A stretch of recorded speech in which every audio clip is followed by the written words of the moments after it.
relationship between medical malpractice liability and health care costs. Thank you, Mr. Chairman. Mr. Conyers, members of the committee, the Center for Justice and Democracy, of which I am Executive Director, is a national public interest organization that is dedicated to educating the public about the importance of the civil justice system. This is the fourth time I've been asked to testify before a congressional committee in the last 9 years on this very important subject of medical malpractice, and I'm honored to do so. I also spoke at 2 different informal hearings chaired by Mr. Conyers, which featured families, including children from all over the country, whose lives were devastated as a result of medical negligence. One of those hearings lasted 4 hours as victim after victim told their stories and pleaded with Congress not to cap damages and enact tort reform. They are all paying rapt attention today from afar, and I will do my best to represent them, but I do hope this committee decides to hear from them directly, because these families are always the forgotten faces in the debate about how to reduce health care and insurance costs. While I understand this is an oversight hearing and we do not know what bills yet may be considered by the committee, typically the push has been for caps on non-economic damages and other measures that force patients who are injured by medical negligence or the families of those killed to accept inadequate compensation. Meanwhile, the insurance industry gets a pocket money that should be available for the sick and injured, and they force many to turn elsewhere, including Medicaid, further burdening taxpayers. And by the way, with regard to the California situation, rates did not come down in California for doctors until 1988 when insurance regulatory reform was passed. It was not due to the cap. These measures will also reduce the financial incentive for hospitals to operate safely, which will lead to more costly errors. In fact, when the Congressional Budget Office looked into it, they looked at several studies that looked at the negative health outcomes of tort reform, and one of them found would lead to a 0.2% increase in mortality and the overall death rate in this country. That's another 4,000 killed. Now, while I cover many issues in my written statement, I want to highlight a few other points. First of all, there's an epidemic of medical malpractice in this country. It's been over a decade since the Institute of Medicine's study finding 98,000 dying in hospitals each year, costing $17 to $29 billion. And experts agree there's been no meaningful reduction in medical errors in the United States. In fact, in November, just last November, HHS reported that 1 in 7 hospital patients experience a medical error, 44% are preventable. Second, medical malpractice claims and lawsuits are in steep decline, according to the National Center for State Courts and the insurance industry's own data. Plus, to quote from the Harvard School of Public Health study that the chairman mentioned, portraits of a medical malpractice system that is stricken with frivolous litigation are overblown, and only a tiny percentage of med-mal victims ever sue. In fact, this is the press release from Harvard issuing that study that said, study casts doubt on claims that the medical malpractice system is plagued by frivolous lawsuits. Med-mal premiums have been stable and dropping since 2006, and if you read the industry trade publications, you will find out that insurers so overpriced policies in the early part of the last decade that they still have too much money in reserves and that rates will continue to fall. And this has happened whether or not a state has enacted tort reform. As far as Texas, healthcare costs did not come down when caps passed at all. Applications for new licenses are only part of the picture. When it comes to physicians engaged in patient care, in other words, considering physicians who retire, leave the state, or stop seeing patients, the data shows that the per capita number has not grown. In fact, the number grew steadily through 2003 and then leveled off.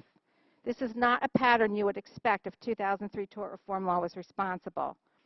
When competing for physicians, Texas is more hampered by the extraordinary size of its uninsured population, which exceeds just about every other state. In terms of defensive medicine, CBO found that was not pervasive, 0.3% from slightly less utilization of health care services, but even this is too high. What CBO did not consider, for example, are what happens, the burdens on Medicaid when there are no lawsuits, or the fact that Medicare and Medicaid have liens and subrogation interests in a judgment. So if the lawsuit can't be brought, they can't be reimbursed. All of these costs need to be added in. Finally, these bills all ignore the insurance industry's major role in the pricing of medical malpractice insurance premiums an industry that is exempt from antitrust laws under the McCarran-Ferguson Act. This needs to be repealed. We need to do more to weed out the small number of doctors responsible for most malpractice and reduce claims, injuries, and deaths and lawsuits. Thank you, Mr. Chairman. When I looked at the National Commission on Fiscal Responsibility and Reform, the President's commission to explore ways to reduce the deficit, it was recommended in there that healthcare litigation reform as a policy could save money and go to limit the deficit. Deficit is a huge issue and a priority for many new members of Congress, of which I am one. Ms. Doroshow, would you agree or disagree with that? I absolutely disagree with that. I think that what CBO did unfortunately avoided a number of very important issues that will end up increasing the deficit, burdening Medicaid and Medicare in particular. Three things in particular. One is when you enact these kinds of severe tort reforms, there are many people with legitimate cases that cannot find attorneys anymore and cannot bring cases.